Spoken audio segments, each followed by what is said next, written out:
குணசாலியான ஸ்திரீயை கண்டுபிடிப்பவன் யார்? அவளுடைய விலை முத்துக்களை பார்க்கிலும் உயர்ந்தது. அவள் புருஷனுடைய இருதயம் அவளை நம்பும். அவன் சம்பத்து குறையாது. அவள் உயிரோடு இருக்கிற நாளெல்லாம் அவனுக்கு தீமையல்ல நன்மையே செய்கிறாள். ஆட்டு மயிரையும் சணலையும் தேடி தன் கைகளினால் உற்சாகத்தோடே வேலை செய்கிறாள்.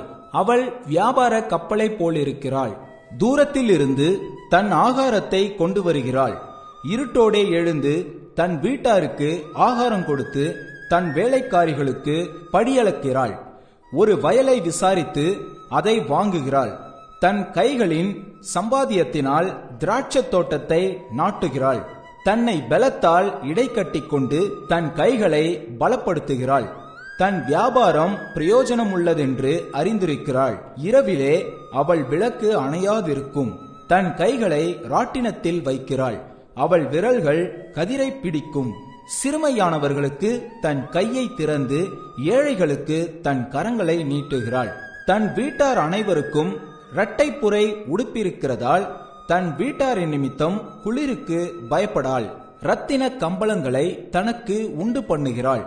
மெல்லிய புடவையையும் ராத்தாம்பரமும் அவள் உடுப்பு. அவள் புருஷன் தேசத்து மூப்பர்களோடே நியாயஸ்தலங்களில் உட்கார்ந்திருக்கையில் பேர் பெற்றவனாயிருக்கிறான். மெல்லிய புடவைகளை உண்டு பண்ணி விற்கிறாள். கச்சைகளை வர்த்தகரிடத்தில் ஒப்புவிக்கிறாள். அவள் உடை பலமும் அலங்காரமுமாயிருக்கிறது. வருங்காலத்தை பற்றியும் மகிழுகிறாள். தன் வாயை ஞானம் விளங்க திறக்கிறாள். தயையுள்ள போதகம் அவள் நாவின் மேல் இருக்கிறது. அவள் சோம்பலின் அப்பத்தை புசியாமல் தன் வீட்டு காரியம் எப்படி நடக்கிறது என்று கண்ணோக்கமாயிருக்கிறாள். அவள் பிள்ளைகள் எழும்பி அவளை பாக்கியவதி என்கிறார்கள்.